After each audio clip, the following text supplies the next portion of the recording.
In this step, we're going to create the items index view.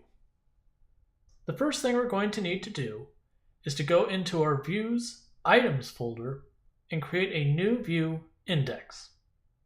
Once this is open, we're going to need to set its model using the @model to be list angle bracket wishlist.models.item angle bracket.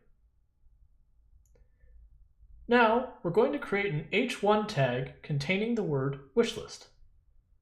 After this h1 tag, we're going to create an a tag with the attribute asp-action with a value of create, and then have the text add item. After this, we'll create a UL. Inside this UL, we'll create a for each loop using Razor. That's for each var item in model, and then the curly braces.